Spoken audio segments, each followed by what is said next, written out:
मणिपुर हिंसा का मामला संसद में इतना उछला कि बात अब अविश्वास प्रस्ताव तक आ गई है। खैर, ये पहली बार तो नहीं जब संसद में किसी सरकार के खिलाफ अविश्वास प्रस्ताव लाया गया हो।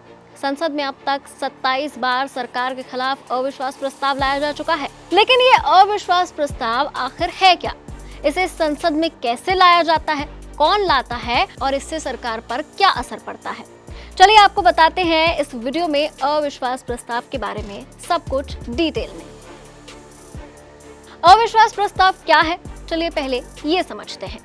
अविश्वास प्रस्ताव, जिसे नो कॉन्फिडेंस मोशन भी कहा जाता है, जब लोकसभा में किसी विपक्षी पार्टी को लगता है कि सरकार के पास बहुमत नहीं है या सदन में सरकार विश्वास खो चुकी है, तो अविश्वास प्रस्ताव लाया जाता है। भारत संविधान के अनुच्छेद 75(3) के मुताबिक मंत्रिपरिषद सामूहिक रूप से लोकसभा के प्रति जिम्मेदार है। कोई भी लोकसभा सांसद जो 50 सहयोगियों का समर्थन हासिल कर सकता है, किसी भी समय मंत्रिपरिषद के खिलाफ अविश्वास प्रस्ताव पेश कर सकता है। लेकिन ये केवल लोकसभा में ही लाया जा सकता है, जिस पर बाद में चर्चा होती है। प्रस्ताव का समर्थन करने वाले सांसद सरकार की कमियों को सामने रखते हैं और ट्रेजरी बेंच उनके द्वारा उठाए गए मुद्दों पर प्रतिक्रिया देती है।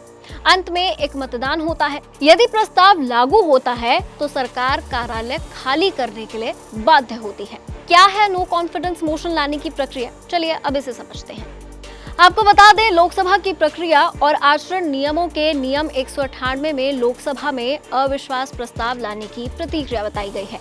जैसे नियम 198(1) क के अनुसार अविश्वास लाने वाले सदस्य को पहले स्पीकर के बुलाने पर सदन की अनुमति लेनी पड़ती है और नियम 198(1) ख के अनुसार सदस्य को प्रस्ताव की लिखित सूचना सुबह 10 बजे से पहले लोकसभा सेक्रेटरी को देनी होती है।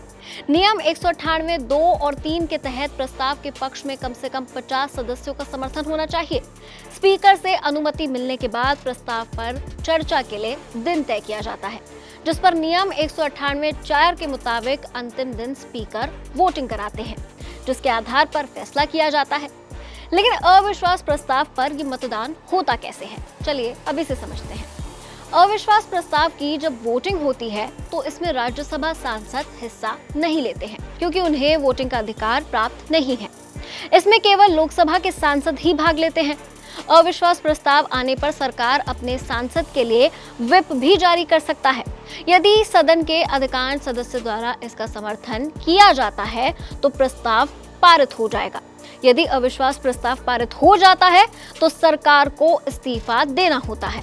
हालांकि यदि सरकार अविश्वास प्रस्ताव पर वोट जीत जाती है तो प्रस्ताव गिर जाता है और सरकार सत्ता में बनी रहती है। आजादी के बाद से लोकसभा में 27 अविश्वास प्रस्ताव लाए गए हैं। चलिए आपको बताते हैं कब कब आए अविश्वास प्रस्ताव। पहला अविश्वास प्रस्ताव 1963 में प्रधानमंत्री जवाहरलाल नेहरू के खिलाफ आया था। प्रधानमंत्री इंदिरा गांधी को सबसे अधिक 15 बार अविश्वास प्रस्ताव का सामना करना पड़ा था। लाल बहादुर शास्त्री के खिलाफ 3 प्रस्ताव, पीवी नरसिम्हा राव के खिलाफ 3 प्रस्ताव, मोरारजी देसाई के खिलाफ 2 प्रस्ताव और राजीव गांधी और अटल बिहारी वाजपेयी के खिलाफ एक प्रस्ताव आए थे। अप्रैल 1999 में अटल बिहारी वाजपेयी सरकार 1 वोट के अंतर से अविश्वास प्रस्ताव हार गई थी। जब पूछा गया कि ये अविश्वास प्रस्ताव क्यों लाया जा रहा है, तो इसका कोई संतोषजनक उत्तर मुझे तो नहीं मिला। आप कह सकते हैं कि आपको उत्तर मिले, इसकी जरूरत क्या है? जो उत्तर को समझते हैं उन्हें उत्तर दे दिया गया है। कभी सरकार के पतन की स्थिति होती है, अविश्वास प्रस्ताव आता है। कभी सत्तारूढ़ दल के टूटने की स्थिति होती है, अविश्वास प्रस्ताव का उपयोग किया जाता है। वैसे भी सामान्य स्थिति में भी सरकार को जागरूक रखने के लिए या अपने दृष्टिकोण की कोई विशेष बात को प्रकट करने के लिए अविश्वास प्रस्ताव का हथियार काम में लाया जाता है। लेकिन मैं समझ नहीं रहा हूं कि इस समय कौन सा उद्देश्य है। मोदी सरकार के खिलाफ संसद में ये दूसरी बार अविश्वास प्रस्ताव लाया गया है। 2018 में नरेंद्र मोदी के नेतृत्व वाली नेशनल डेमोक्रेटिक अलायंस यानी एनडीए सरकार के खिलाफ अविश्वास प्रस्ताव लाया गया था। एनडीए सरकार लोकसभा में अविश्वास प्रस्ताव से 195 वोटों से बच गई थी, जहां 135 सदस्यों ने प्रस्ताव का समर्थन किया था, वहीं 330 सांसदों ने इसे खारिज कर दिया था।